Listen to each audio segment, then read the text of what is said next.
નમસ્કાર વિદ્યાર્થી મિત્રો, આજે આપણે બાયોલોજીનું સૌથી પહેલો ટોપિક એટલે કે માનવ પ્રજનન તેની શરૂઆત કરવા જઈ રહ્યા છીએ. તો માનવ પ્રજનન, તો સૌથી પહેલા તો આપણે એ સમજવું પડે કે પ્રજનન એટલે શું. બરાબર, તો આખું આ ચેપ્ટર છે એ બરાબર આખું હ્યુમન રિપ્રોડક્શન ઉપર છે. તો સૌથી પહેલા આપણે જે પ્રજનન છે તો એની વ્યાખ્યાથી આપણે આખા ચેપ્ટરની શરૂઆત કરીશું. તો પ્રજનન એટલે શું? તો તમને ખ્યાલ જ હશે કે પ્રજનન એટલે કે જ્યારે કોઈ એક મનુષ્ય છે, બરાબર, તો એ મનુષ્ય જ્યારે તેના જેવા જ એટલે કે બીજા સજીવ છે તો કે એને ઉત્પન્ન કરી શકવાની જે ક્ષમતા છે, બરાબર, એને જે પ્રક્રિયા દ્વારા છે તો કે કરે છે, તો એને આપણે શું કહીએ છીએ? પ્રજનન. અને આખી આ પ્રોસેસ છે, બરાબર. આપણે આખા ચેપ્ટરમાં શું જોશું? બરાબર, તો કે સૌથી પહેલા તો તમને ખબર જ છે કે નરજન્યુ, માદાજન્યુ એ બંને ભેગા થાય છે, ફલન થાય છે, ફલન થઈને ગર્ભ બને, ગર્ભ બનીને આખો સજીવ બને.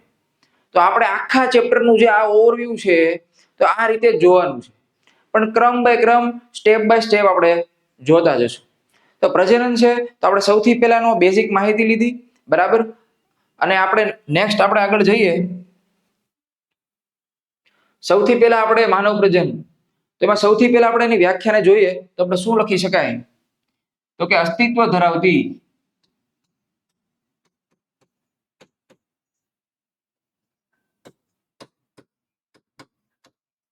જાતિમાંથી,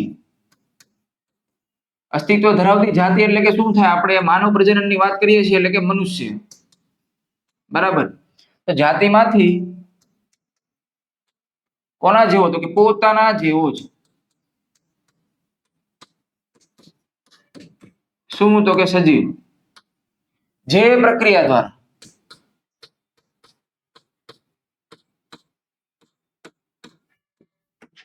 ઉત્પન્ન થાય તો તેવી પ્રક્રિયાને આપણે શું કહીશું? પ્રજનન. હવે સમજો કે આપણે આ પરીક્ષાના ઓરિએન્ટેડ ખાલી એક નોર્મલ જે ચેપ્ટરની શરૂઆત કરીએ છીએ એટલે વ્યાખ્યા સમજવી જરૂરી છે, બરાબર.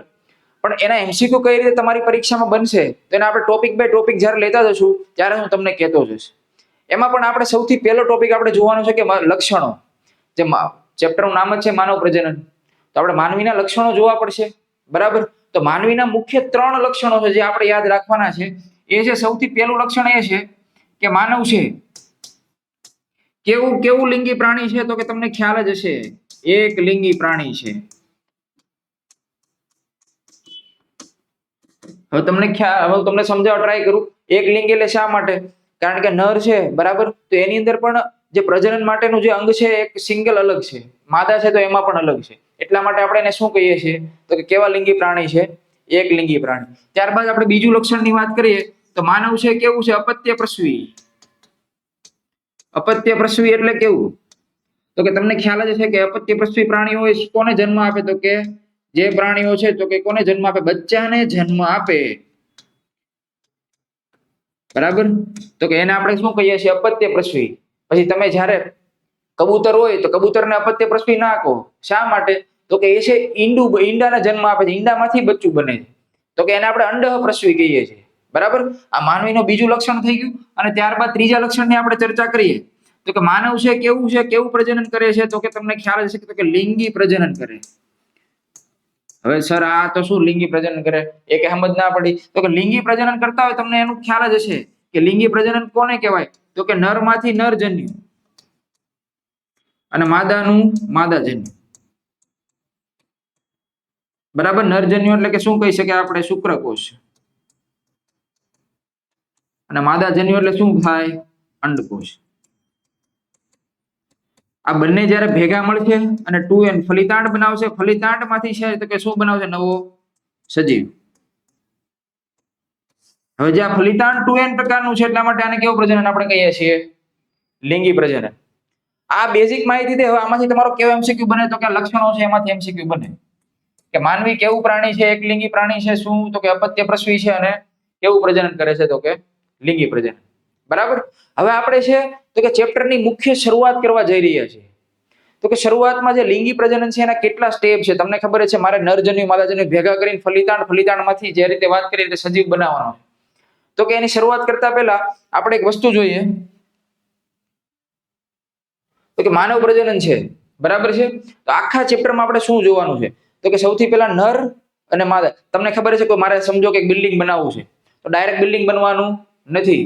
બિલ્ડિંગ બનાવતા પહેલા મારે શું જોશે? રો મટીરિયલ જોશે. રો મટીરિયલ એટલે શું? કાકરા, કપચી, બરાબર, સિમેન્ટ છે, પાણી છે, એ બધું જોશે. બધાનું મિક્સચર કરું છું.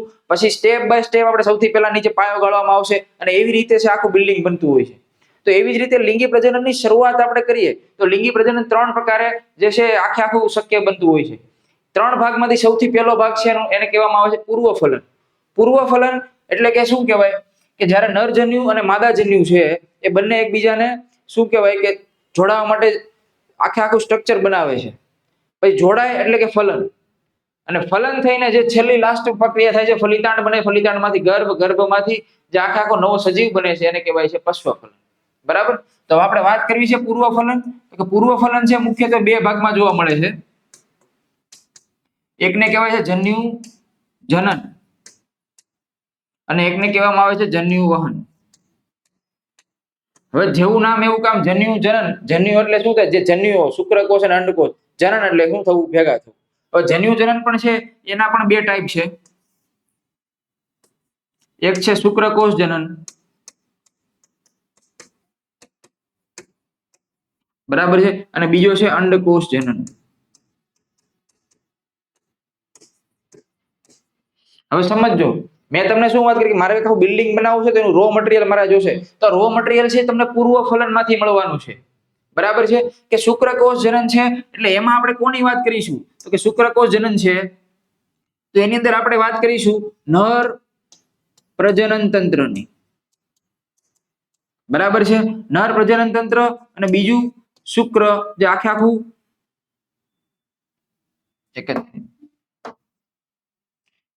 જે આખું જે નર પ્રજનન તંત્રમાંથી જે નરજન્યુ એટલે કે શુક્રકોષ છે એની આપણે ચર્ચા કરીશું.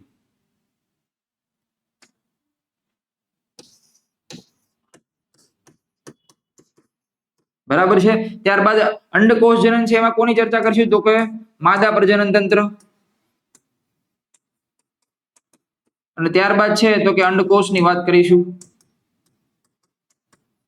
ક્લિયર? અને છે ત્યારબાદ છે જે આમાંથી નર પ્રજનન તંત્રમાં એ જે આપણે સ્ટેપ બાય સ્ટેપ જોશું. સૌથી પહેલા આપણે નર પ્રજનન તંત્ર ભણીશું. એની અંદર કયા કયા વસ્તુઓ આવે છે, કયા કયા ઘટકો આવે છે, બરાબર. શુક્રકોષની ચર્ચા કરીશું. ત્યારબાદ માદા પ્રજનન તંત્રની. એટલે આખો જન્યુ જનન એટલે કે આ રો મટીરિયલનો પહેલો ભાગ તૈયાર છે. બરાબર છે. શુક્રકોષ અને અંડકોષ. હવે એનું શું કરાવવાનું છે? જન્યુ વહન. એટલે કે જન્યુ વહન એટલે આપણે શું કહીશું કે નરજન્યુ,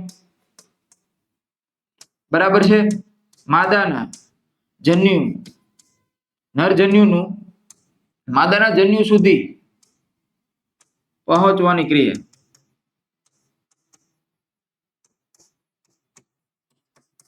ખ્યાલ આવી ગયો? એને આપણે જન્યુ વહન કહીશું. ત્યારબાદ હવે જન્યુનું વહન થશે એટલે શું થશે? ફલન થશે. ફલન એટલે કે આપણે બીજી ભાષામાં કહેવાય તો જન્યુ યુગ્મન કહીશું આપણે.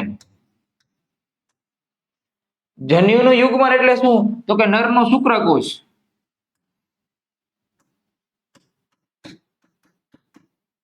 બરાબર છે, અને માદાનો અંડકોષ. બંને કેવા હોય? એકકીય. એકકીય એટલે કેવા હોય? એન પ્રકારના. તમને ખ્યાલ જ હશે. આ બંને જ્યારે જોડાય છે, આ બંનેનું યુગ્મન એટલે શું થાય? આપણી ભાષામાં યુગ્મન એટલે જોડાવું. બરાબર. આ બંને જ્યારે જોડાય ને જે ફલિતાંડની રચના બનાવે છે એટલે આપણે શું કહીશું? ફલન. બરાબર.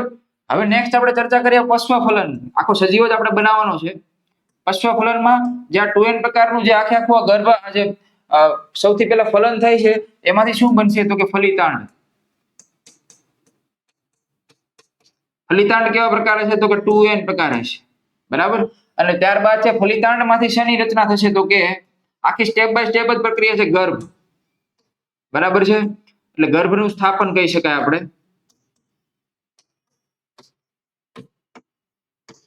અથવા તો ગર્ભની પહેલા જે બને છે એને કહેવાય ભ્રૂણ. બરાબર છે. ગર્ભનું સ્થાપન થશે, પેશી છે બધી ભેગી મળશે. બરાબર. મહિનાઓ તમને ખબર છે આખો સજીવ બનવાનો સમયગાળો 9 મહિનાનો છે. ગર્ભના સ્થાપન પછી તમને ખબર છે પેશી કોષો ભેગા મળી પેશી બનાવે. પેશી ભેગી મળીને ઘણી બધી પેશીઓ છે ભેગી મળશે અને શું બનાવશે? અંગ. અંગ ભેગા મળીને શું બનાવશે? અંગતંત્ર. અને અંગતંત્ર આ બધું ભેગું મળીને શું બનાવશે? આખે આખો સજીવ. ખ્યાલ આવી ગયો? આપણે આ રીતે સ્ટેપ બાય સ્ટેપ આખી જે આખે આખું ચેપ્ટર છે ને આના બેઝ ઉપર જ જોવાનું છે. એમાં સૌથી પહેલા આપણે શરૂઆત કરવાના છે નર પ્રજનન તંત્રથી. બરાબર? શુક્રકોષ જનનથી આપણે શરૂઆત કરીશું, ત્યારબાદ આપણે વાત કરીશું અંડકોષ જનનની. બરાબર છે? અને ત્યારબાદ આપણે સ્ટેપ બાય સ્ટેપ આખી પ્રોસેસ છે ને જોવાની છે. ચાલો, તો આપણે શરૂઆત કરીએ છીએ શુક્રકોષ જનનમાં. સૌથી પહેલો જે ટોપિક છે એની કે શુક્રકોષ જનન કોને કહેવાય? સોરી, જન્યુ જનનમાં કે સૌથી પહેલો ટોપિક કે શુક્રકોષ જનનની. બરાબર? નર પ્રજનન તંત્ર છે તો સમજો. તો સૌથી પહેલા તમારે નર પ્રજનન તંત્ર છે, તમને હું એક આકૃતિ બતાવી દઉં નર પ્રજનન તંત્ર, એટલે તમને વધારે આઈડિયા આવશે. અહીંયા નર પ્રજનન તંત્રની આકૃતિ. હવે તમને ખબર જ છે કે એની અંદર જો મૂત્રવાહિની, શુક્રવાહિની, અધિવૃષણ નલિકા, શુક્રવાહિકા, આ રીતે આખું આ પ્રજનન તંત્ર છે. તો આપણે એને આખે આખું એમસીક્યુ બેઝ સમજવાનો પ્રયાસ કરીશું, કઈ રીતે એમાંથી એમસીક્યુ તમારો બનશે. બરાબર? અને આખે આખું સ્ટેપ બાય સ્ટેપ સમજશું એટલે તમને માઇન્ડમાં છે તમારે ક્લિયરિટી આવી જાય. હવે એમસીક્યુ આવે સીધો જવાબ જ આવે. ક્લિયર? તો ચાલો આપણે શરૂઆત કરીએ છીએ નર પ્રજનન તંત્રની. તો નર પ્રજનન તંત્ર છે, યાદ રાખજો એમાં કયા કયા કોનો સમાવેશ થાય છે. તો કે સૌથી પહેલા તમને ખબર જ છે કે એનો સૌથી મેઇન ભાગ એટલે કોનો? તો કે શુક્રપિંડ આવશે. ત્યારબાદ નર પ્રજનન તંત્ર છે એની અંદર સહાયક નલિકાઓ આવશે. સહાયક નલિકાની જ વાત કરી દઉં તો કે કોણ એમાં આવશે?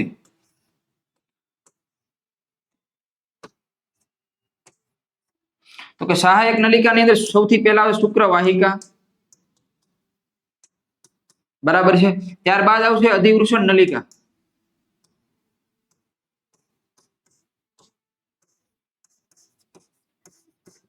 બરાબર છે? ત્રીજું છે શુક્રવાહિની.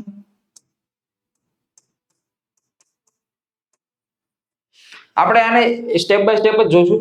સૌથી પહેલા આપણે ચર્ચા કરવા ત્યારબાદ છે તો કે સહાયક ગ્રંથિઓ આવશે. સહાયક તમને યાદ, 3 સહાયક ગ્રંથિ. સૌથી પહેલી છે શુક્રાશય. બરાબર? ત્યારબાદ પ્રોસ્ટેટ અને ત્રીજી છે બલ્બોયુરેથ્રલ ગ્રંથિ. બરાબર? એ સહાયક ગ્રંથિ છે જે શુક્રકોષ આખો બને છે તો કે એને આગળ વધવા મદદરૂપ કરે છે. કઈ રીતે? ધક્કો મારવા મદદરૂપ કરે છે. બરાબર? શિશ્નના ભાગ સુધી. ત્યારબાદ લાસ્ટમાં આપણે જોશું શિશ્ન. બરાબર? તો સ્ટેપ બાય સ્ટેપ આપણે જોવાનો પ્રયાસ કરીએ.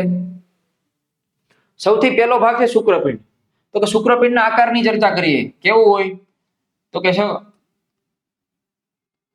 સ્થાનની વાત કરીએ આપણે. આકાર પહેલો તો કે નિતંબ પ્રદેશની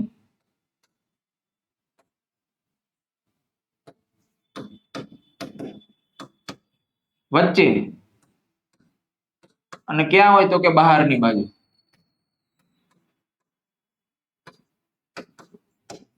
બરાબર?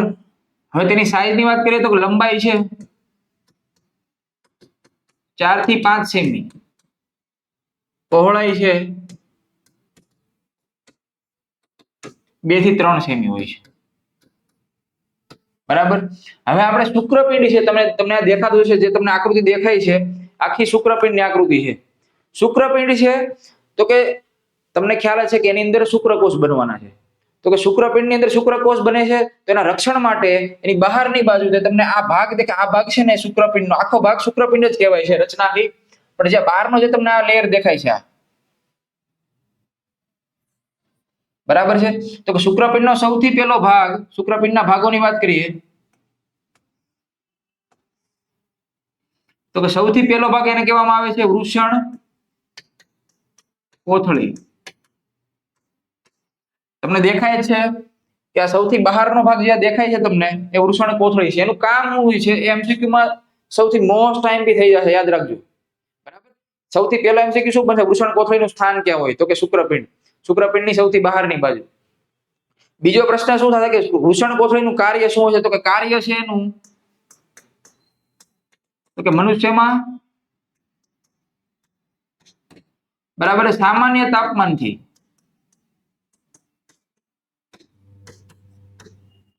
શુક્રપિંડનું અથવા તો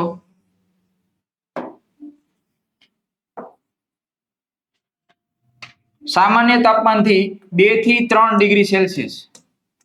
બરાબર? આટલું તાપમાન છે તો કે 2 થી 3 ડિગ્રી સેલ્સિયસ તાપમાન કેવું જાળવે? તો કે નીચું જાળવે. બરાબર?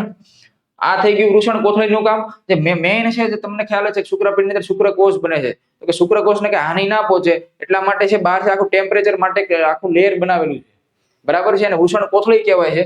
અને એમસીક્યુ માં કેટલું પૂછાય, એમસીક્યુ માં પૂછાય તો કામ શું છે એનું 2 થી 3 ડિગ્રી સેલ્સિયસ જેટલું નોર્મલ ટેમ્પરેચર આપણું હોય તો એને કરતા નીચું રાખશે, એટલા માટે શુક્રકોષ છે એને કઈ હાનિ પહોંચશે નહીં. ખ્યાલ આવી ગયો. ત્યારબાદ તમને જો દેખાતું હશે અહીંયા કે આ શુક્રપિંડનો બીજો ભાગ છે એનું નામ છે શુક્રપિંડીય ખંડિકા, અને ત્રીજો ભાગ છે એને કહેવામાં આવે છે શુક્રોત્પાદક નલિકા.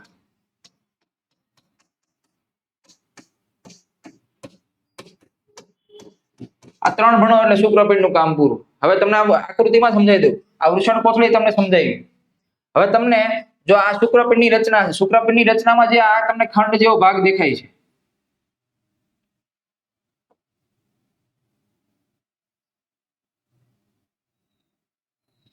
બરાબર છે, તો આને કહેવામાં આવે છે શુક્રપિંડીય ખંડિકા. બરાબર, અહીંયા રહી આ શુક્રપિંડીય ખંડિકા છે. કેમ ગયું યાર?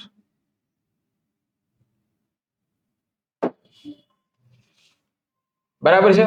આ શું છે? શુક્રપિંડીય ખંડિકા. તો કે શુક્રપિંડીય ખંડિકા છે તો કે એનું શુક્રપિંડમાં સંખ્યા કેટલી હોય પરીક્ષામાં અગત્યનું છે. તો કે એની સંખ્યા કેટલી હોય તો કે 250 જેટલી.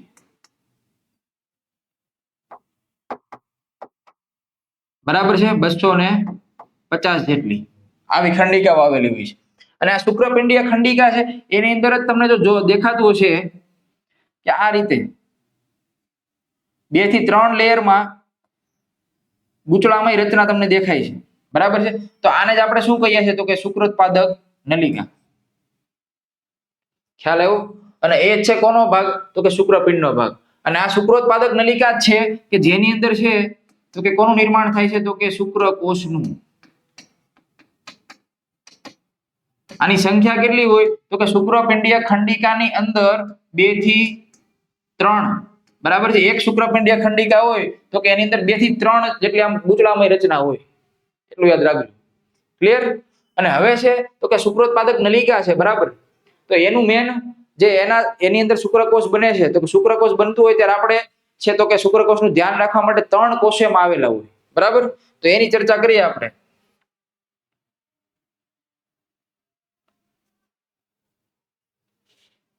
જગ્યા આપણે અહીંયા ચર્ચા કરી લઈએ છીએ. આની સહાયક નલિકાને આપણે નેક્સ્ટ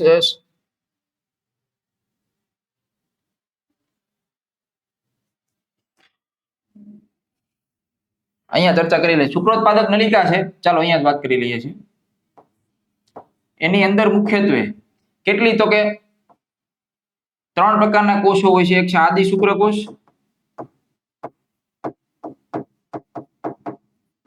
ત્યારબાદ બીજા છે સર્ટોલીના કોષ, સર્ટોલી,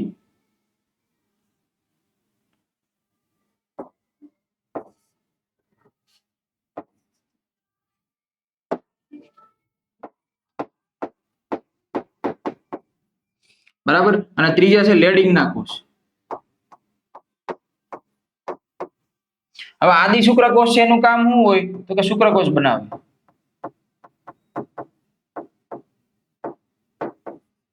સર્ટોલીના કોષનું કાર્ય શું હોય તો કે જે શુક્રકોષ બન્યું છે તેને ખાવા માટે કાંઈક તો જોશે ને, કારણ કે શુક્રકોષનું વહન કરાવવાનું છે આપણે. બરાબર, તો સર્ટોલીના કોષ છે શુક્રકોષને શું આપે તો કે પોષણ આપે. અને જે લેડિંગના કોષ છે તમને ખબર જ છે કે નર પ્રજનન તંત્રની અંદર જે નર જે આપણે અંતઃસ્ત્રાવ કરીએ છીએ એન્ડ્રોજન, બરાબર, એટલે આપણી ભાષામાં ટેસ્ટોસ્ટેરોન કહેવાય. તો કે એનું જે સ્ત્રાવ કરવાનું મેઇન કામ છે તો કે કોના કોષ કરે છે? લેડિંગના કોષ કરે છે. બરાબર છે, એન્ડ્રોજન એટલે આપણે એને શું કહીએ છીએ તો કે ટેસ્ટોસ્ટેરોન. એને શું કરે તો કે સક્રિય કરે.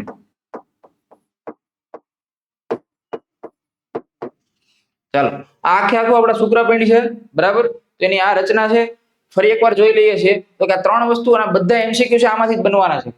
કઈ રીતે હું તમને બેઝિક સમજાવી દઉં કે વૃષણ કોથળી છે મેં તમને સમજાવી દીધું કે એનું ટેમ્પરેચર પૂછાઈ શકે. પહેલો એમસીક્યુ એવું પડે કે શુક્રપિંડના ભાગો આ જે શુક્રોત્પાદક નલિકા છે કોનો ભાગ છે, બરાબર છે. શુક્રોત્પાદક નલિકા છે એની સંખ્યા કેટલી છે, શુક્રપિંડીય ખંડિકા છે એની સંખ્યા કેટલી છે શુક્રપિંડમાં. પછી સ્થાનના આધારે પૂછે બહારથી અંદર તમને ખ્યાલ આવી ગયો કઈ રીતે જાય છે, બરાબર. હવે આ શુક્રકોષ બની ગયો છે, બરાબર છે. શુક્રપિંડની અંદર આપણે એનું વહન કરાવવાનું છે, ક્યાં સુધી? આપણે શિશ્ન સુધી વહન કરાવવાનું છે. તો વહન કરાવવા માટે મારે શું જોશે? સહાયક નલિકા. તો સહાયક નલિકા મેં તમને કીધું એમ કે 3 પ્રકારની છે, શુક્રવાહિકા, અધિવૃષણ નલિકા અને શુક્રવાહિની. સમજો તમને. અને હજી એક છે વૃષણ જાળ. શુક્રવાહિકા પહેલા પણ એક આપણે વાત કરીશું વૃષણ જાળની. એક જ મિનિટ.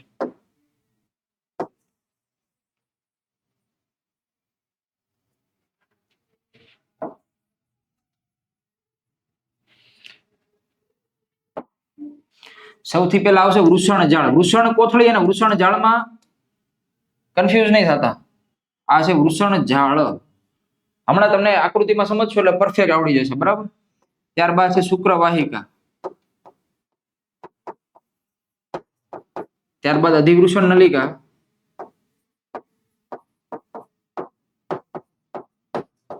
અને લાસ્ટમાં છે શુક્રવાહિની. હવે સમજો વૃષણ જાળ શું છે?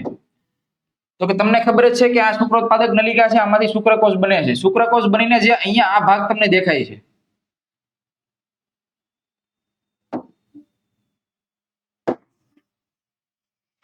તમને આ ભાગ,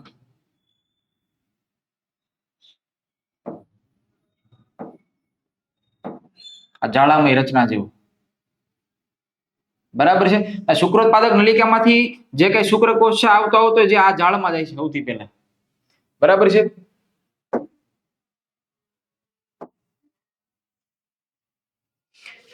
બરાબર છે, આ જાળમાં જાય છે, બરાબર છે. શુક્રકોષ આવે તો આને આપણે વૃષણ જાળ કહીશું. વૃષણ જાળમાંથી કોષ છે, સોરી શુક્રકોષ છે, એને જે આગળ વધીને તમને જો અહીંયા 3 જેટલી હવે નલિકા તમને જોવા મળે છે, જેને શુક્રવાહિકા કહેવાય છે, એમાં જાય છે. શુક્રવાહિકામાંથી બહાર છે શુક્રકોષ આવીને જે તમને ગૂંચળામય જે રચના દેખાય છે, બરાબર છે, એને આપણે કહીશું અધિવૃષણ નલિકા. અધિવૃષણ નલિકાનો એક ભાગ છે ખુલ્લો, એક ભાગ છે નીચેથી જો બીજા જોડાયેલો છે, એને આપણે શુક્રવાહિની કહીશું. ખ્યાલ આવ્યો? એટલે સ્ટેપ બાય સ્ટેપ સૌથી પહેલા શુક્રપિંડીય ખંડિકા છે, એની અંદર શુક્રોત્પાદક નલિકા છે, એમાં શુક્રકોષ બને છે.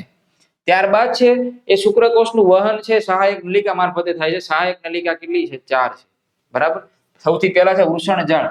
કે વૃષણ જાળ વિશે આપણે લખવું હોય તો કે તમે એટલું જ લખી શકો કે વધારે યાદ નથી રાખવાનું, પણ તમને એટલું યાદ આઈડિયા આવવો જોઈએ કે વૃષણ જાળ અને છે વૃષણ કોથળી, એ બંનેમાં કેટલો ડિફરન્સ છે. વૃષણ તમને પૂછે સહાયક નલિકામાં નીચેનામાંથી કોનો સમાવેશ થાય છે? વૃષણ કોથળી, વૃષણ જાળ, એ અને બી બંને, અને ડી આપેલ પૈકી એક પણ નહીં. તો તમને એટલો આઈડિયા આવવો જોઈએ કે વૃષણ કોથળી વૃષણ જાળ બંને અલગ છે. વૃષણ કોથળી છે શુક્રપિંડનો ભાગ છે, જ્યારે સહાયક નલિકાની અંદર કોનો સમાવેશ થાય? વૃષણ જાળનો. હવે વૃષણ જાળ છે, શુક્રકોષ અહીંયા આવે છે, જાળામય રચના આપણે લખી શકીએ જાળામય.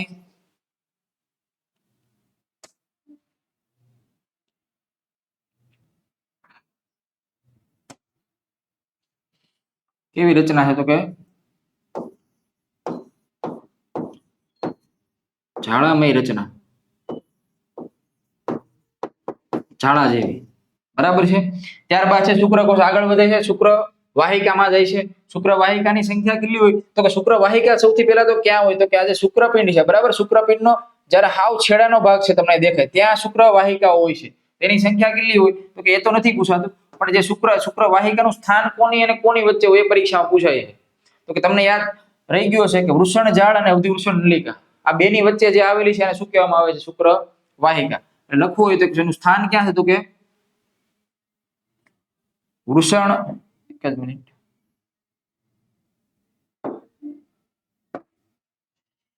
વૃષણ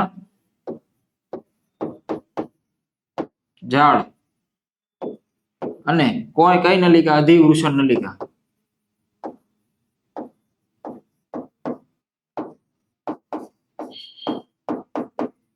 એની વચ્ચે આવેલી હોય, બરાબર છે. ત્યારબાદ છે અધિવૃષણ નલિકા, જે તમને આખા ગૂંચળામય ભાગ છે, શુક્રપિંડની બહારનો ભાગ છે, સૌથી છેડાનો ભાગ, તે ગૂંચળામય, બરાબર છે.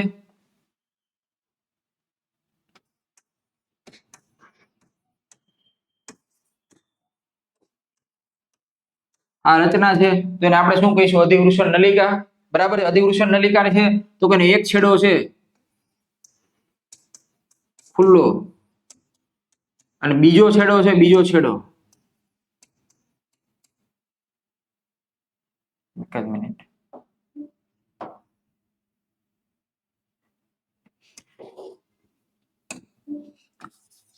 અધિવૃષણ નલિકાનો એક છેડો ખુલ્લો, જ્યારે બીજો છેડો છે કોની સાથે જોડાયેલો છે? તો કે શુક્ર વાહિની સાથે.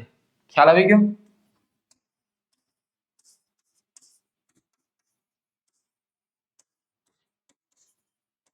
ચાલો તો આપણે શુક્રપિંડ છે તો સોરી નર પ્રજનન તંત્ર છે એમાં શુક્રપિંડ આપણે ભણ્યા. શુક્રપિંડ ની અંદર આપણે સહાયક નલિકા, એ સહાયક નલિકાનો પોષણ છે અહીંયા પૂરો થાય છે. અને હવે છે શુક્રવાહિનીમાંથી જે શુક્રકોષ આવતા આવતા આવતા છે બંને બાજુ શુક્રપિંડ છે. બરાબર. બંને બાજુ શુક્રકોષ આવશે, ઉપર જશે. ઉપર છે હવે સહાયક ગ્રંથિની આપણે વાત કરીશું. અને સહાયક ગ્રંથિમાં શુક્રકોષ દાખલ થશે, ત્યાંથી છે મૂત્રજનન માર્ગમાં, ત્યાંથી શિશ્નમાં થઈને જે શુક્રકોષ છે બહાર આવશે. તો હવે નેક્સ્ટ આપણે વાત કરવાની છે નર પ્રજનન તંત્રમાં, એ છે આ સહાયક ગ્રંથિની. બરાબર. ચાલો તો સહાયક ગ્રંથિની આપણે ચર્ચા કરીશું. તમને આકૃતિમાં તમને દેખાતું જશે કે આ શુક્રપિંડ છે. બરાબર છે. આ શુક્રપિંડમાંથી આ બધી મેં તમને જે નલિકાઓ કહી દીધી, અધિવૃષણ નલિકા છે, શુક્રવાહિકા, વૃષણ જાળી. બરાબર. અહીંયાથી શુક્રકોષ આવતો આવતો બહાર થઈને આ જે શુક્રવાહિની મારફતે જે અહીંયા આવે છે. બરાબર છે. હવે આપણે વાત કરવાની છે સહાયક ગ્રંથિની. તો કે સહાયક ગ્રંથિ છે શુક્રકોષને મદદ કરશે. કેમાં આપણે જોઈએ છે સ્ટેપ બાય સ્ટેપ, પણ હું તમને આકૃતિમાં સમજાવી દઉં કે સૌથી પહેલા તમને બહારની બાજુ જો અહીંયા દેખાતું છે આ ભાગ, આને શું કહેવામાં આવે છે? શુક્રાશય. શુક્રાશયનું કામ શું હોય? તો કે શુક્રકોષ અહીંયા સુધી આવેલો છે. બરાબર. તો કે આ સૌથી પહેલા શુક્રાશયમાં દાખલ થશે અને દાખલ થઈને ત્યારબાદ શુક્રાશયમાંથી આગળ થઈને આ ગ્રંથિ છે તમને આગળ દેખાતી છે.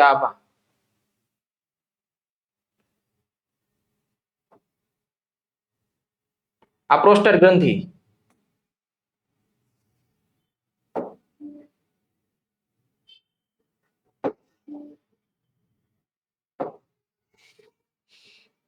આ ભાગ.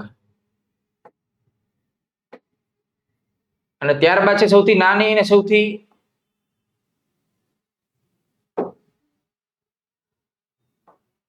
આ ભાગ છે એને આપણે બલ્બો યુરેથ્રલ ગ્રંથિ કહીએ છીએ.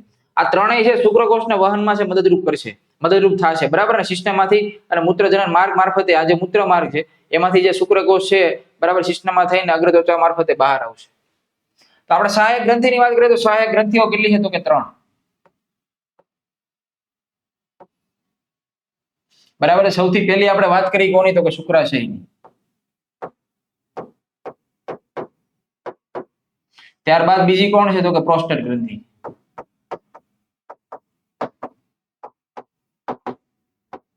અને ત્રીજી કોણ છે? તો કે બલ્બો યુરેથ્રલ ગ્રંથિ.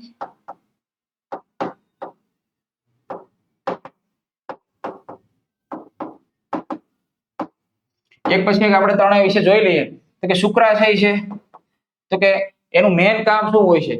તો કે શુક્રકોષનો સંગ્રહ કરે.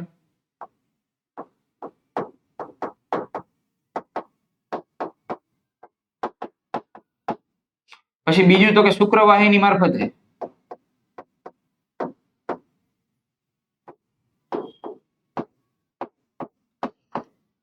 આવેલ શુક્રકોષ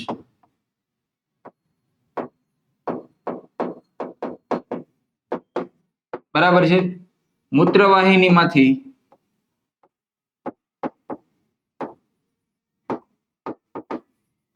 બરાબર છે જ્યાં છે બહાર નીકળવા શું કરે? તો કે મદદ કરે.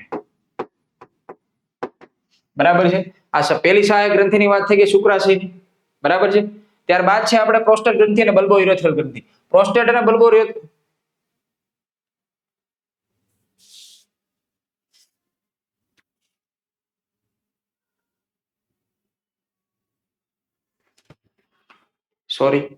આપણે વાત કરવી છે પ્રોસ્ટેટ ગ્રંથિની. તો પ્રોસ્ટેટ ગ્રંથિ છે બરાબર છે તો એના વિશે ચોપડીમાં તો 12મા ધોરણની બુકમાં નથી, પણ યાદ રાખવું તો રાખી શકો તમે. એ છે બેઝિક સ્ત્રાવ કરે છે.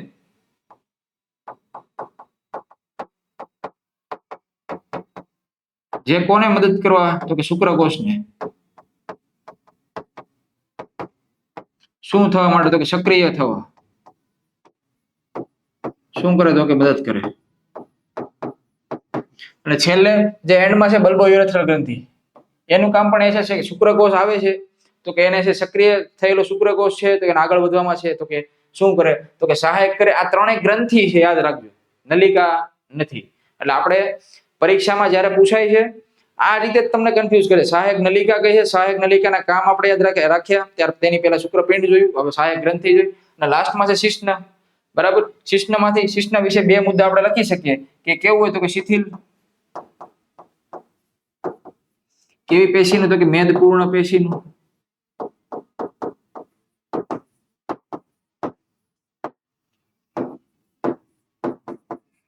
અને તેના ભાગો છે આપણે આકૃતિમાં જોઈ લઈએ તો કે આ શિશ્નનો ભાગ છે. બરાબર છે, આ વચ્ચે જે આવેલો છે, વચ્ચે જે નળી જેવો તમને ભાગ દેખાય છે મૂત્ર માર્ગ છે. બરાબર બરાબર, શિશ્નનો સૌથી અગ્રનો ભાગ જે અહીંયાથી તમને દેખાય છે આ,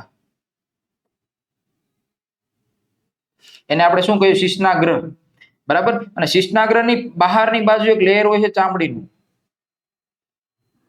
સૌથી બહારનું જે તમને પતલું દેખાય છે એ, એને આપણે શું કહીશું, અગ્ર ત્વચા. હવે શિશ્નનું કાર્ય શું હોય છે તો કે જ્યારે ઉત્થાનની ક્રિયા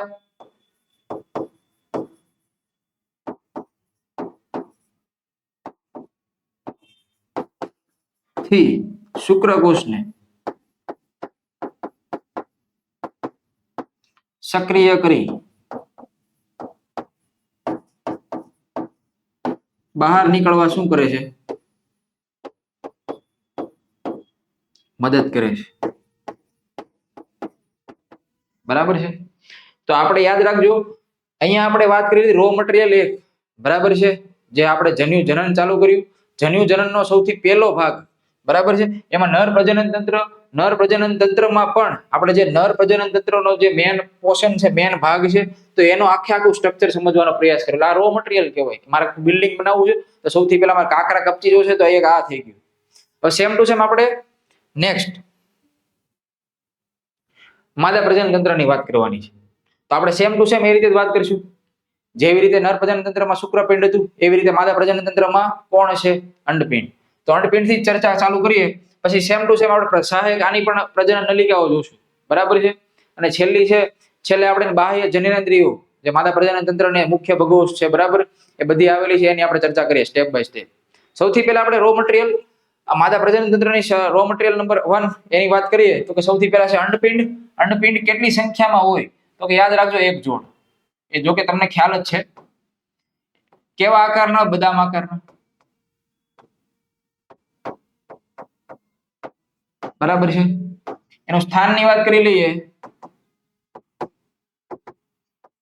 તો કે છે ઉદર ગુહાની, માદામાં ઉદર ગુહાની નીચે કેટલી સંખ્યામાં એક જોડમાં હોય છે. બરાબર છે,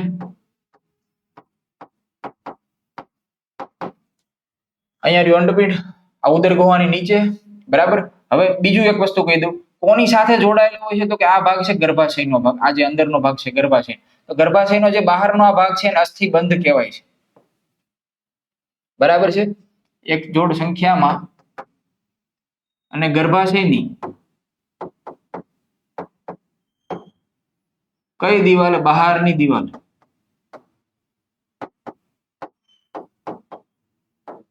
સાથે કયા બંધથી તો કે અસ્થિબંધથી જોડાયેલા હોય છે.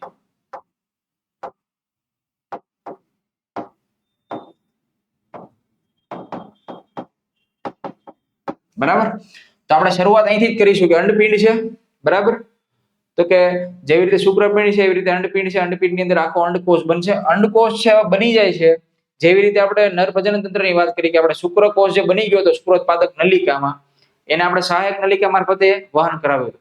એવી જ રીતે આપણે ચર્ચા કરવાની છે જે માદાની સહાયક પ્રજનન નલિકાઓ છે એની. તો કે એની અંદર કોનો કોનો સમાવેશ, આપણે આકૃતિ સમજીએ અહીંયાથી જે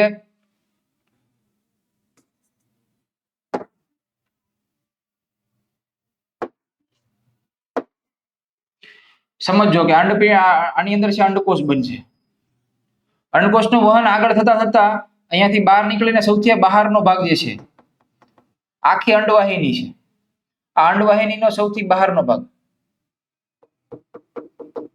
બરાબર છે, જે તમને અહીંયા ફૂમકા જેવું, બરાબર, પ્રવર્ધ જેવી રચનાઓ દેખાય છે અને કહેવાય છે અંડવાહિની નિવાપ. અંડવાહિની નિવાપમાંથી જે સૌથી પહેલા અહીંયા ફૂલેલો ભાગ છે, જેને આપણે તુંબિકા કહીશું, ત્યાં જશે ને ત્યાંથી ઇથમસ, ઇથમસમાં થઈને પછી ગર્ભાશયની અંદર દાખલ થશે.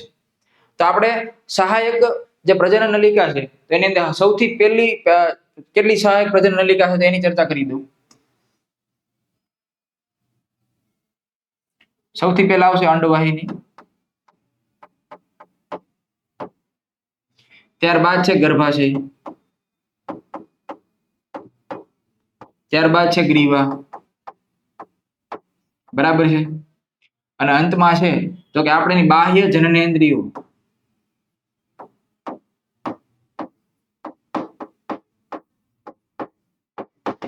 એની ચર્ચા કરીશું. તો યાદ રાખજો કે જે સહાયક પ્રજનન નલિકા છે એનું કામ શું હોય છે, તો કે જે અંડકોષ આવે છે એનું વહન કરાવવું ક્યાં સુધી, તો કે ગર્ભાશયની દિવાલ સુધી, ગર્ભાશયની અંદર. ખ્યાલ આવે છે? બરાબર છે. અને આખી એ પ્રોસેસ છે 28 દિવસની. એ આપણે આ ઋતુસ્રાવ જ્યારે ભણીશું ત્યારે આપણે આખું સમજવાનું છે. તો આપણે સૌથી પહેલા આપણે સહાયક પ્રજનન નલિકાની સૌથી પહેલી નલિકા એટલે અંડવાહિની, એની ચર્ચા કરવી છે. તો અંડવાહિની છે કેટલા ભાગમાં વિભાજિત હોય છે, તમને મેં કીધું એમ.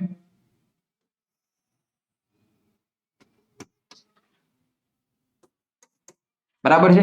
અંડવાહિનીનો સૌથી બહાર જો અંડવાહિની છે આખી 3 ભાગમાં, તમે આકૃતિ સમજશો એટલે તમને બહુ મસ્ત રીતે આવડી જશે. સૌથી બહારનો ભાગ જેને શું કહેવાય, અંડવાહિની નિવાપ.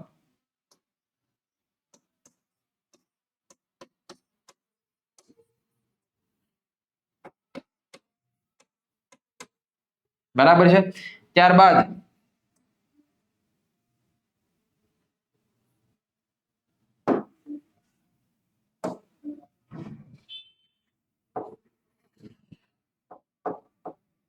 બીજો ભાગ છે, બરાબર છે, ઉપરનો જે તમને જે ફૂલેલો ભાગ દેખાય છે એને તુંબિકા કહેવામાં આવે છે. અને તુંબિકામાંથી જે અંડકોષ છે એનું વહન થઈને આગળ જે નળી જેવી પાતળી રચના છે એને ઇથમસ કહેવામાં આવે છે. બરાબર. એટલે અંડવાહિની છે એના 3 ભાગ. હવે સૌથી પહેલા આપણે અંડવાહિની નિવાપની વાત કરી લઈએ. તો કે ફૂલેલો ભાગ છે સૌથી બહારનો,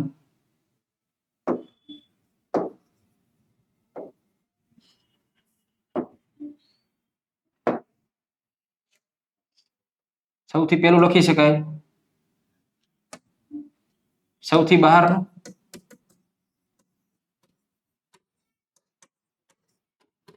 કોની સાથે જોડાયેલો, તો કે અંડપિંડ સાથે.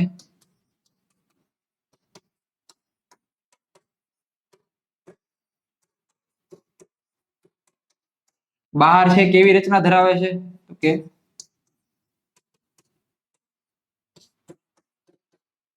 ઘણા બધા પ્રવર્ધો ધરાવે છે.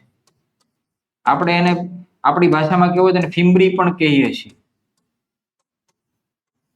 બરાબર છે. આ અંડવાહિની નિવાપમાં જ્યારે અંડકોષ આવશે, બરાબર, તો આ રીતે અંડવાહિની નિવાપમાંથી આગળ વધશે, તુંબિકામાં જશે. તુંબિકા છે એના વિશે આપણે યાદ રાખવું હોય તો કે છે તો કે આના પછીનો, બરાબર, અંડવાહિની નિવાપ પછીનો અને ફૂલેલો ભાગ છે.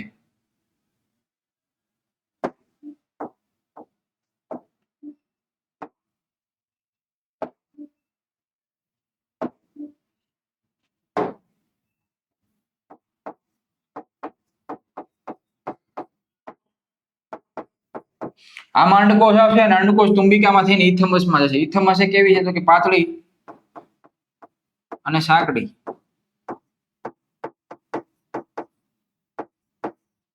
બરાબર છે, નળી જેવી રચના, અથવા તેને વાહિની કહેવાય.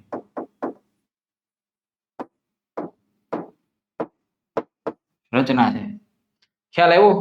બરાબર. તો આ થઈ ગઈ એની અંડવાહિનીની વાત. આપણે અંડવાહિનીમાં પણ કેટલા પ્રકારના, તો કે અંડવાહિની નિવાપ, તુંબિકા અને ઇથમસ એનો સમાવેશ થાય છે. બરાબર છે. ત્યારબાદ હવે અંડકોષ અહીંયા આગળ આવશે. સૌથી પહેલા ગર્ભાશયમાં દાખલ થશે. ગર્ભાશય છે તો એ પણ મુખ્યત્વે તમે જોવા જાવ તો એ 3 ભાગમાં છે વિભાજિત છે. બરાબર. આપણે નેક્સ્ટ સ્લાઇડમાં જોવાનો પ્રયાસ કરીએ કે હવે આપણે વાત કરવાની છે ગર્ભાશયની. કયા 3 ભાગમાં, તો કે તમને જો દેખાતું હશે, આ ગર્ભાશયની દિવાલ છે, અંદરની દિવાલ. ત્યારબાદ છે આ બહારની દિવાલ, આ અંદરની દિવાલ.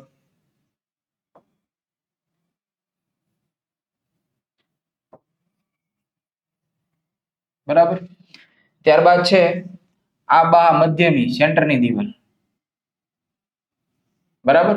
અને સૌથી બહારનો ભાગ એટલે કે જે તમને બહારનું લેયર દેખાય છે, બરાબર, એ બહારની દિવાલ. એટલે ગર્ભાશયની દિવાલ છે મુખ્યત્વે કેટલા ભાગમાં વિભાજિત હોય તો કે 3 ભાગમાં, બરાબર. સૌથી અંદરનો ભાગ જેને શું કહેવામાં આવે છે? એન્ડોમેટ્રિયમ. વચ્ચે જે તમને બતાવ્યું એ છે માયોમેટ્રિયમ, અને સૌથી બહારનો ભાગ છે એને પેરીમેટ્રિયમ કહેવામાં આવે છે. હવે ત્રણેય જે ભાગો છે એના કાર્યો પણ અલગ અલગ છે, બરાબર. તો કે સૌથી પહેલા આપણે એની ચર્ચા કરીએ તો ગર્ભાશય, એના આકારની વાત કરી લઈએ આપણે.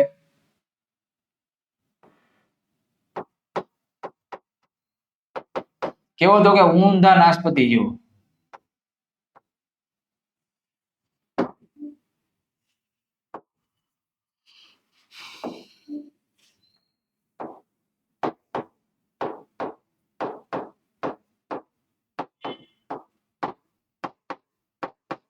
સંખ્યા કેટલી હોય તો કે સંખ્યા 1, બરાબર છે. મેન આ તમારે એમસીક્યુ ને રિલેટેડ નથી, પણ આ જેના મેન ભાગો છે એન્ડોમેટ્રિયમ, માયોમેટ્રિયમ અને પેરીમેટ્રિયમ, એ આપણે એમસીક્યુ ને હમણાં આખો આ ટોપિક પતી જાય પછી એક સ્લાઇડ લેશું અને કઈ રીતે પૂછાય છે એની ચર્ચા કરી લઈએ છીએ, બરાબર. તો ગર્ભાશય છે મુખ્યત્વે કેટલા ભાગમાં વિભાજિત છે? 3 ભાગમાં. એન્ડોમેટ્રિયમ,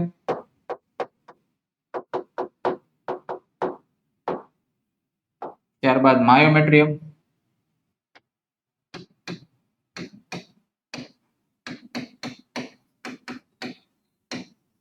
અને સૌથી બહારનો ભાગ છે એને કહેવામાં આવે છે પેરીમેટ્રિયમ.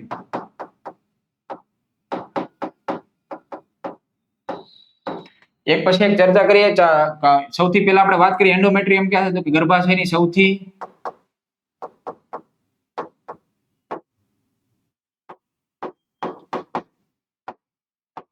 અંદરનો ભાગ,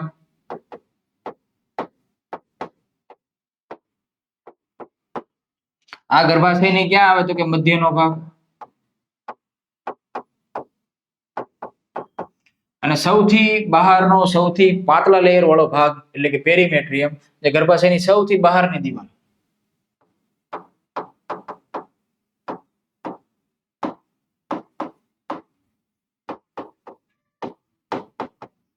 કેવી હોય તો કે પાતળી હોય છે, અને કેવી હોય તો કે નાજુક, બરાબર છે. આ પહેલા આપણે કઈ જગ્યાએ આવેલું છે એની ચર્ચા કરી લીધી. હવે આપણે વાત કરીએ એન્ડોમેટ્રિયમ છે એનું કાર્ય શું હોય છે તો કે એન્ડોમેટ્રિયમ છે એ જ્યારે અંડકોષ છે તો કે ગર્ભાશયની અંદર દાખલ થાય છે, તો એન્ડોમેટ્રિયમની ફરતે તમને જો અહીંયા આ લાલ લાલ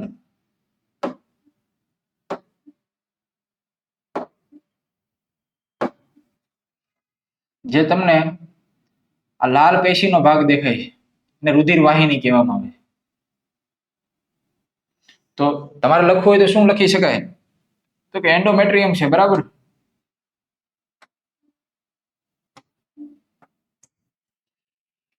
એની અંદર કોની હાજરી હોય તો કે રુધિર વાહિનીની હાજરી.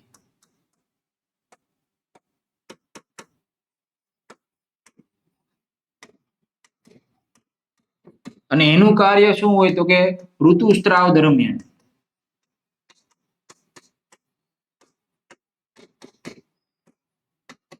તો કે આ સક્રિય હોય છે. જ્યારે આપણે ઋતુસ્ત્રાવની પ્રોસેસ ભણીશું ત્યારે આપણે વ્યવસ્થિત જોશું, પણ આ એન્ડોમેટ્રિયમનું કામ થઈ ગયું, બરાબર. કે સૌથી અંદરનો ભાગ છે, બરાબર, રુધિર વાહિની ધરાવે છે. અંડકોષ જ્યારે આવે છે ત્યારે તમને ખબર છે ઋતુસ્ત્રાવની પ્રક્રિયા દરમિયાન જ્યારે 28 દિવસ પછી જો અંડકોષ ને શુક્રકોષનું ફલન ના થાય તો છે એ અંડકોષનો અંડપાત થાય છે, બરાબર છે. તો એ પ્રોસેસમાં પણ સૌથી અગત્યનો ભાગ છે કોણ ભજવે તો કે એન્ડોમેટ્રિયમ. એની બહારની દિવાલ છે કોઈ શું કહેવાય સેન્ટરમાં છે માયોમેટ્રિયમ, મધ્યનું સ્તર છે થોડું જાડું છે, બરાબર છે. અને જે થોડુંક જે મેદપૂર્ણ પેશી છે એનું બનેલું હોય છે, શિથિલ હોય છે, બરાબર. અને સૌથી જે સેન્સિટિવ ભાગ છે સૌથી બહારનો ભાગ પેરીમેટ્રિયમ, સૌથી બહારની દિવાલ પાતળી અને નાજુક હોય છે, બરાબર. તો આપણે ગર્ભાશયની ચર્ચા કરી લીધી, ગર્ભાશયના 3 ભાગો છે એની ચર્ચા કરી લીધી, બરાબર. હવે સમજો કે અહીંયા સુધી આપણે અંડકોષ આવે છે, આ અંડકોષ એક છે, એ અંડકોષ આવ્યો આવ્યો આવ્યો, બરાબર. જો એને શુક્રકોષનું ફલન ના થાય તો શું થશે તો કે છે હવે જે આગળનો ભાગ છે આપણે એને કહેવામાં આવે છે ગ્રીવા. ગ્રીવાના ભાગ મારફતે છે ને અંડકોશ છે બહાર નીકળશે. અને આપણી બાયોલોજીની ભાષામાં એને શું કહેવામાં આવે છે? અંડપાક. હવે સમજો કે જો એને શુક્રકોષ મળી જશે તો શું પ્રોસેસ થશે? તો કે જે ગ્રીવા છે એ આગળ મળીને નલિકા જેવી રચના બનાવે છે. બરાબર, એને આપણે શું કહીએ છીએ? ગ્રીવા નલિકા. બરાબર, અને ગ્રીવા નલિકા છે અને આગળ યોનિનો ભાગ છે, એ બંને જ્યારે ભેગા શુક્રકોષ અને અંડકોષનું જો ફલન થશે, ગ્રીવા નલિકા જો બંનેનું ફલન થાય છે, બરાબર, તો એક નળી બનાવશે, એને આપણે કહીએ છીએ ગર્ભનળી અથવા તો ગર્ભનલિકા. તમને ખ્યાલ છે જ્યારે બાળકનો જન્મ થાય છે ત્યારે નલિકા જેવી રચના જોવા મળે છે. બરાબર છે, તો એ નલિકા ક્યાં હોય? અહીંયા હોય છે. બરાબર, એ જ કામ કોનું છે? આ ગ્રીવાનું. બરાબર, ગ્રીવા ક્યાં હોય? તો કે આપણે લખી શકાય ગર્ભાશયની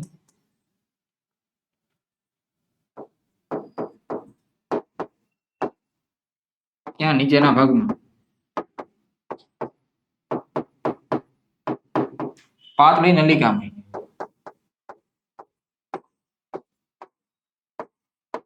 ગ્રીવા આગળ જઈને શું બનાવે? ગ્રીવા નલિકા બનાવે. અને ગ્રીવા નલિકા ભેગે મળીને શું બનાવે? ગર્ભ. જો ગર્ભનું સ્થાપન થાય તો ગર્ભ નળીનું નિર્માણ કરે છે. બરાબર, ખ્યાલ આવી ગયો આટલો? તો માદા પ્રજનન તંત્રની પણ આપણે આખું આ રો મટીરિયલ જોઈ લીધું કે માદા પ્રજનન તંત્ર છે એમાં કોનો સમાવેશ થાય. તો સૌથી પહેલા આપણે અંડપિંડ જોયું, ત્યારબાદ સહાયક નલિકા જોઈ. બરાબર, સહાયક નલિકામાંથી જે શુક્રકોષનું વહન થઈને, બરાબર છે, તો કે ગર્ભાશયમાં આવે છે, અને ગર્ભાશયમાં થઈને પછી ગ્રીવા નલિકા મારફતે યોનિના માર્ગે થઈને બહાર આવે છે. બરાબર, તો આપણે નર પ્રજનન તંત્ર અને માદા પ્રજનન તંત્ર એનો અભ્યાસ કરી લીધો. નેક્સ્ટ આપણે આગળ જઈએ તો કે હવે માદા પ્રજનન તંત્ર છે એની બહારની બાજુ છે એ કેટલીક જનનાંદ્રિયો આવેલી હોય છે. બરાબર છે, તો આપણે અત્યારે એની ચર્ચા કરવા જઈ રહ્યા છીએ. તો કે એની વાત કરીએ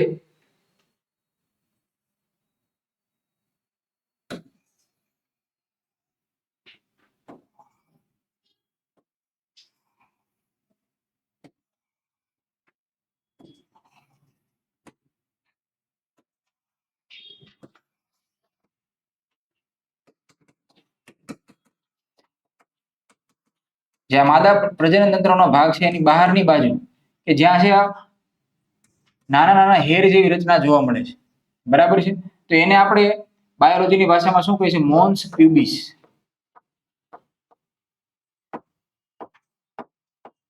ત્યાં શું હોય છે? તો કે પ્યુબિક વાળની રચના હોય છે. બરાબર છે, હવે સૌથી તમને યોનિ માર્ગ છે એનો સૌથી આ બહારનો ભાગ છે જેને આપણે મુખ્ય ભગોષ્ઠ કહીએ છીએ.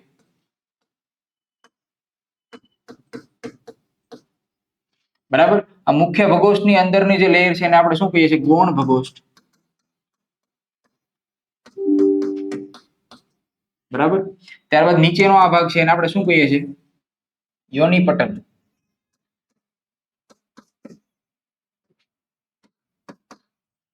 અને ઉપર પણ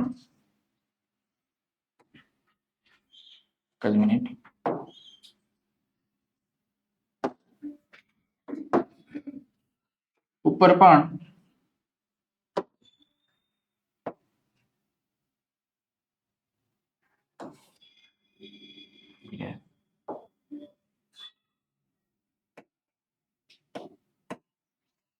આ રીતે સૌથી ઉપરનો ભાગ જેને આપણે ભગ શિશ્નિકા કહીએ છીએ,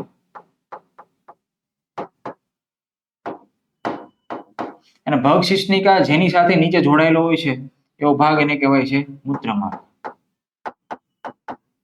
એટલે આપણે એને જે નોર્મલ જોવાનો પ્રયાસ કરીએ તો કે માદા પ્રજનન તંત્રની બાહ્ય જનનાંદ્રિયો છે એ મુખ્યત્વે 5 ભાગોનું બનેલું હોય છે. સૌથી પહેલું છે મોન્સ પ્યુબિસ. બરાબર છે, મોન્સ પ્યુબિસ નું કાર્ય અને ત્યાં કેવી રચના હોય છે કે વાળ જેવી.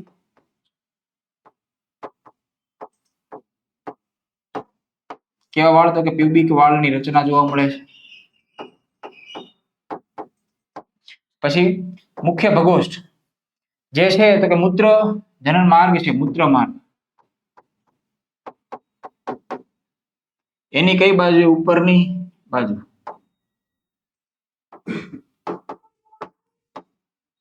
બરાબર છે. એની જે મુખ્ય ભગોષની ભગશિષ્ણિકા એ જોવા મળે છે. એક જ મિનિટ.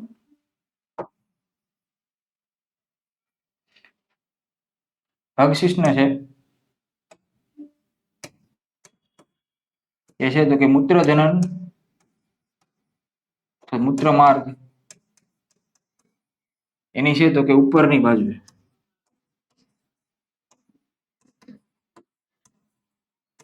બરાબર. જેવી રીતે આપણે નરની અંદર નર પ્રજનન તંત્ર શિશ્ન છે, તો એવી રીતે માદાની અંદર પણ આ ભગ શિશ્નનો ભાગ છે, જ્યાંથી ઉત્થાનની ક્રિયા માટે આ સૌથી અગત્યનો ભાગ છે. બરાબર. એટલે આપણે લખવું હોય તો લખી શકાય કે આ છે ઉત્થાનની ક્રિયા માટે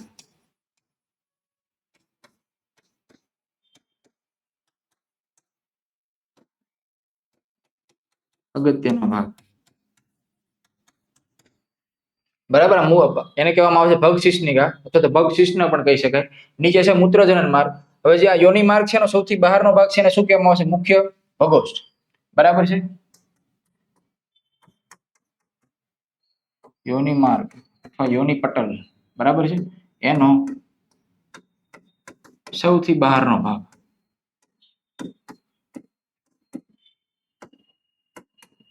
બરાબર છે. મુખ્ય ભગોષ્ઠ કહીશું. મુખ્ય ભગોષ્ઠની નીચેનું લેયર બરાબર છે એની અંદર આવેલું છે એને શું કહેવામાં આવે છે? મુખ્ય ભગોષ્ઠની નીચે.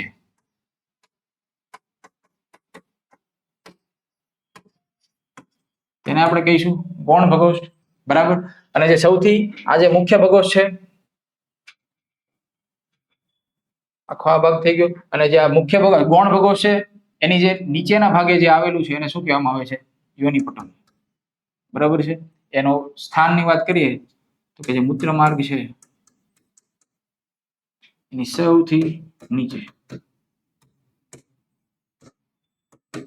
બરાબર. આટલી વાત થઈ ગઈ. તો આ બાહ્ય જનનેન્દ્રિયોની વાત થઈ ગઈ આપણે. બરાબર. તો આપણે નર પ્રજનન તંત્ર અને માદા પ્રજનન તંત્ર, આખું પ્રજનન તંત્ર છે એનો રો મટીરિયલની આપણે વાત કરી લઈએ. સૌથી પહેલા નર પ્રજનન તંત્રના કેટલા ભાગો આપણે જોઈએ? શુક્રપિંડ જોઈએ, સહાયક નલિકા એની જોઈએ, સહાયક ગ્રંથિ જોઈએ. સેમ ટુ સેમ આપણે માદા પ્રજનન તંત્રમાં પણ આ રીતે જોયું. અને એની બાહ્ય જનનેન્દ્રિયોની છે તો આપણે ચર્ચા કરી. નેક્સ્ટ આપણે ચર્ચા કરવી છે સ્તન ગ્રંથિની. આ છેલ્લો ભાગ માદા પ્રજનન તંત્રનો સૌથી અગત્યનો ભાગ પણ કહી શકાય. આમાંથી એમસીક્યુ બનવાના ચાન્સ કઈ રીતે છે તો કે માદા પ્રજનન તંત્રમાં સ્તન ગ્રંથિ છે એનું સ્થાન તમને પૂછાય ક્રમ બાય ક્રમ, કે સ્તન કુપિકા, સ્તન ખંડિકા એ બધાનું સ્થાન. બરાબર છે. આ રીતે એમસીક્યુ પૂછાઈ શકે. એટલે આપણે સમજવાનો પ્રયાસ કરીએ તો કે સૌથી પહેલા આ જે સ્તનનો ભાગ છે અને સૌથી નીચેનો ભાગ આપણે કહી શકાય તો કે ત્યાં પાસળીનું લેયર આવેલું હોય. પાસળીના લેયરની વચ્ચેના જે સ્નાયુ છે એના આંતર પાસળી સ્નાયુ આપણે કહીશું. બરાબર. સૌથી પહેલા સ્તન ગ્રંથિ, સ્ટેપ બાય સ્ટેપ જોતા જઈએ. એના વિશે લખવું હોય તો લખી શકે માદાનું સૌથી કેવું આકર્ષક અંગ કહી શકાય. સંખ્યા કેટલી હોય? એક જોડ હોય. બરાબર. મેન કામ છે સ્તન ગ્રંથિમાં ક્યાંથી તો કે સ્તન ખંડોથી ચાલુ થાય. બરાબર છે. સ્તન ખંડો છે તમને જે દેખાતા જ હશે, આ રીતના જે ભાગો તમને દેખાય છે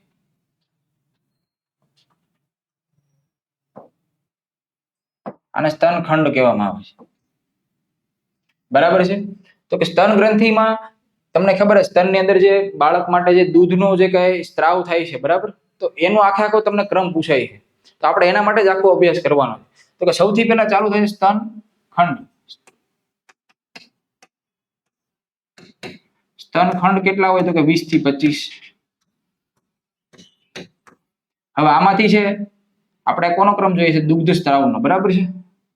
સ્તનખંડમાંથી જે છે તો કે જે કઈ રો મટીરિયલ દૂધ બને છે, બરાબર છે, એ આગળ વધશે અને ક્યાં જશે તો કે સ્તન કુપિકા. તમને જે આ નાની નાની ઝાડા જેવી રચનાઓ દેખાય છે, બરાબર, બધી આ સ્તનખંડની અંદર આવેલો ભાગ છે. એને આપણે શું કહીશું? સ્તન કુપિકાઓ. સ્તનખંડમાંથી દૂધનો સ્ત્રાવ સ્તન કુપિકાઓમાં થશે. સ્તન કુપિકાઓ મારફતે જે દૂધ છે આગળ વધશે અને તેને કહેવામાં આવે છે જે આગળ વધીને જે આ નળી જેવો તમને ભાગ દેખાય છે,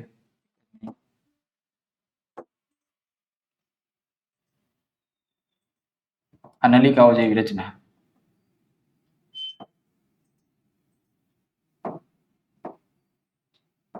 બરાબર છે.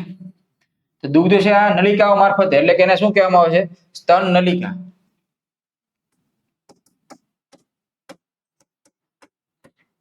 સ્તન નલિકા મારફતે દૂધ આગળ વધશે ને તુંબિકામાં.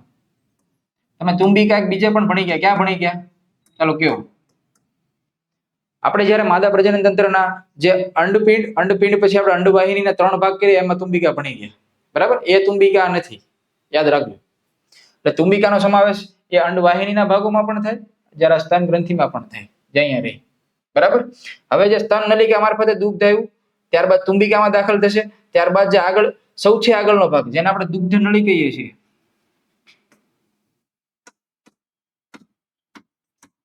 ત્યાં દૂધ દાખલ થશે. અને સૌથી આ માદા પ્રજનન તંત્રનો જે સ્તન ગ્રંથિનો જે સૌથી બહારનો ભાગ છે એને આપણે નિપલ કહીએ છીએ. ત્યાંથી છે એ દૂધ બહાર આવશે અને કોને? તો કે પોષણ પૂરું પાડશે બાળકને.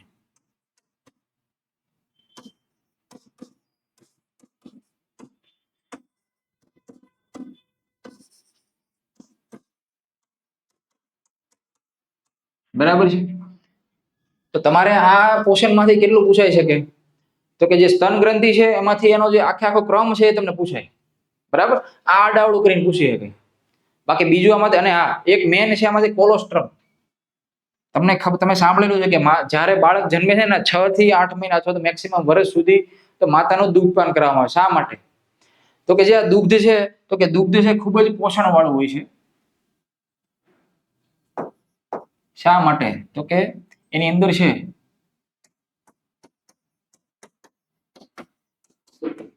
કોલોસ્ટ્રમ. તમે સાંભળેલું છે. જ્યાં દૂધ છે સૌથી પોષણયુક્ત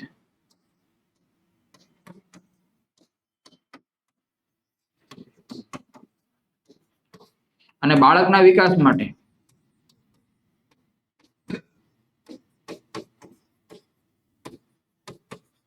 સૌથી વધુ શું ધરાવે? તો કે રોગ પ્રતિકારક ક્ષમતા ધરાવે. રોગ પ્રતિકારકતા ધરાવે.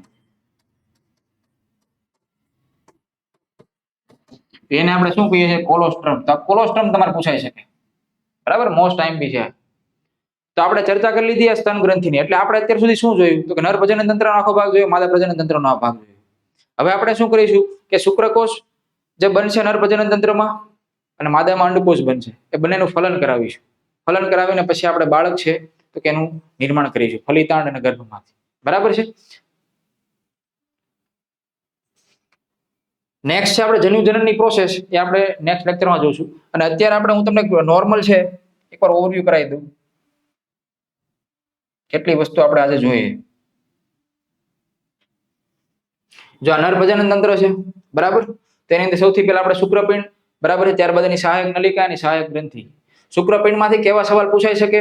તો કે આ જે એની પહોળાઈ છે, એની લંબાઈ છે, બરાબર છે, ક્યાં આવેલું છે, બરાબર? અને શુક્રપિંડ છે મુખ્યત્વે વૃષણ કોથળી, શુક્રપિંડીય ખંડિકા અને શુક્રોત્પાદક નલિકા. મેં તમને જણાવી દીધું. એમસીક્યુ કેવા બની શકે કે શુક્રપિંડીય ખંડિકા છે એની સંખ્યા કેટલી હોય? તો કે 250. ક્યાં હોય? શુક્રપિંડમાં હોય. શુક્રોત્પાદક નલિકા તો એ કોની અંદર હોય?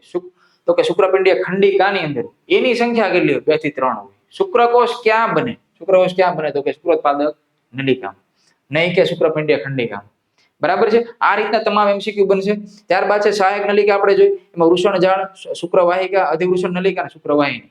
આ એનો આખો ક્રમ જ છે કે શુક્રકોષ બને છે, બરાબર? આ શુક્રોત્પાદક નલિકા છે. આ શુક્રોત્પાદક નલિકામાંથી સૌથી પહેલા વૃષણ જાળમાં જશે, વૃષણ જાળમાંથી બહાર શુક્રવાહિકામાં, ત્યારબાદ અધિવૃષણ નલિકા, ત્યારબાદ શુક્રવાહિની. એ રીતે પછી શિશ્નમાં થઈને બહાર આવશે. બરાબર? તો આ રીતના એના પણ એમસીક્યુ કઈ રીતે બની શકે? યાર પહેલા તો ક્રમ પૂછાઈ શકે. બરાબર? વૃષણ જાળ ક્યાં આવેલું છે? સહાયક નલિકાનો ભાગ છે, એ મેં તમને કહી દીધું. બરાબર છે? પછી અધિવૃષણ નલિકા, શુક્રવાહિકા અને શુક્રવાહિની. બરાબર? નેક્સ્ટ આપણે સહાયક ગ્રંથિ જોઈ. સહાયક ગ્રંથિ વિશે ટૂંકમાં જ પૂછાય છે કે શુક્રાશય છે, એનું સ્થાન ક્યાં હોય? શુક્રાશય ઉપર હોય, તમે જોયું અહીંયા શુક્રાશયની નીચેનો ભાગ પ્રોસ્ટેટ ગ્રંથિ અને સૌથી નીચેનો ભાગ દાણા જેવો ભાગ છે બલ્બોયુરેથ્રલ ગ્રંથિ કહેવાય, બરાબર. એમાંથી પણ આ રીતના સવાલ બની શકે. અને લાસ્ટમાં છે આપણે જોયું કે શિશ્નનો ભાગ, બરાબર. એનું મેન તો આપણે એનું કાર્ય રાખવાનું છે, બાકી એમાંથી કઈ પૂછાય એવું છે નહીં, એમસીક્યુ બનતો નથી એમાંથી, બરાબર. પછી પ્રોસ્ટેટ ગ્રંથિમાં કેવો સ્ત્રાવ થાય, એસિડિક કે બેઝિક? તો કે એક યાદ રાખજો, બેઝિક સ્ત્રાવ થાય. અને એનું મેન કામ શું હોય તો કે જે શુક્રકોષ આવે છે એને સક્રિય કરે છે, બરાબર. નેક્સ્ટ આપણે જોયું માદા પ્રજનન તંત્ર. માદા પ્રજનન તંત્રમાં સેમ ટુ સેમ નર પ્રજનન તંત્રની જેમ, બરાબર, કે અંડપિંડ જોયા. અંડપિંડનું આખી રચના આપણે જોઈ લીધી, ક્યાં એનું સ્થાન આવેલું છે, એનું કાર્ય શું, કેટલી જોડ હોય, કેવા આકારના હોય, બરાબર. ત્યારબાદ મેન સવાલ આમાંથી પડે, સહાયક પ્રજનન નલિકા, બરાબર છે. એમાં કે કોનો સમાવેશ થાય તો કે આપણે સૌથી પહેલા અંડવાહિની જોઈ, ગર્ભાશય જોઈ, ત્યારબાદ ગ્રીવા જોઈ, ગ્રીવા નલિકા જોઈ, બરાબર. અંડવાહિનીમાં પણ કેટલા ભાગ છે તો કે સૌથી બહારનો ભાગ અંડવાહિની નીવા પ્રવર્ત જેવો ફિમ્બરી કહેવાય, બરાબર છે. અંડકોષ દાખલ થાય સૌથી પહેલા ત્યાં, પછી ત્યારબાદ તુંબિકા, તુંબિકા એટલે બીજો ભાગ થોડો ફૂલેલો છે, ત્યારબાદ ઇથમસમાં થઈને ગર્ભાશયમાં દાખલ થશે, બરાબર. અને એમસીક્યુ છે તો કે આ રીતે બનશે.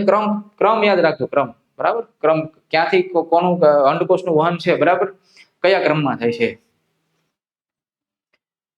ત્યારબાદ આપણે ગર્ભાશય જોયું. ગર્ભાશયના 3 ભાગ, એન્ડો, માયો અને પેરી. એન્ડો સૌથી અંદરનો, વચ્ચેનો છે માયો અને સૌથી બહારનો પેરી કહેવાય. સવાલ ક્યાંથી બની શકે તો કે એન્ડોમેટ્રિયમ સૌથી અંદરનો છે એટલે ત્યાં તમને મેં કીધું એમ, જે આ છે લાલ રુધિર વાહિની છે, ઋતુસ્ત્રાવ છે, એના માટે સૌથી ઋતુસ્ત્રાવમાં છે અંડકોષ આવશે તો એને સક્રિય કરવા માટે સૌથી જવાબદાર ભાગ છે આ. ત્યારબાદ એની બહારનો થોડોક જાડો ભાગ, બરાબર, માયોમેટ્રિયમ જોયું, અને સૌથી બહાર પેરીમેટ્રિયમ. ત્યારબાદ નીચે ગ્રીવા, એની ચર્ચા કરી લીધી, બરાબર. નેક્સ્ટ આપણે બાહ્ય જનનેન્દ્રિયો જોઈ. આકૃતિ યાદ રાખજો એટલે તમને બહુ ઈઝી થઈ જશે.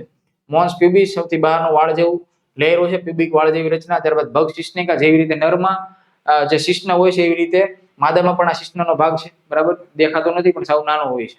નીચે મૂત્ર માર્ગ હોય છે, નીચે યોની પટલ, આ મુખ્ય પ્રકોષ્ઠ અને ગૌણ પ્રકોષ્ઠ. આમાંથી સવાલ બનશે તો મોન્સ પ્યુબિસ, આ ભગ શિશ્નિકા, બરાબર છે, એ સૌથી અગત્યનું થશે એમસીક્યુ ને લઈને. અને લાસ્ટમાં આપણે જોઈ લીધું સ્તન ગ્રંથિ. સ્તન ગ્રંથિમાં મેં તમને શું કીધું, તમારે આમાં છે આખો ક્રમ યાદ રાખવાનો છે. અને કોલેસ્ટ્રોલ, બરાબર છે, એ સૌથી દુગ્ધમાં આપણે જે બાળક જે નવું પોષણ માટે નવું ઉત્પન્ન થાય છે તેને પોષણ માટે કંઈક જોશે તો ખરા ને, દુગ્ધ આવે છે તો એની અંદર જે આ સૌથી અગત્યનો ભાગ છે એને કહેવામાં આવે છે કોલેસ્ટ્રોલ. બાળકના વિકાસ માટે અને એની રોગ પ્રતિકારકતા સૌથી સ્ટ્રોંગ કરવા માટે જવાબદાર છે. તો અહીંયા સુધી આપણે રાખીએ છીએ. નેક્સ્ટ લેક્ચરમાં નથી આપણે આગળ વધીશું જન્યુ જનનથી, બરાબર. Thank you.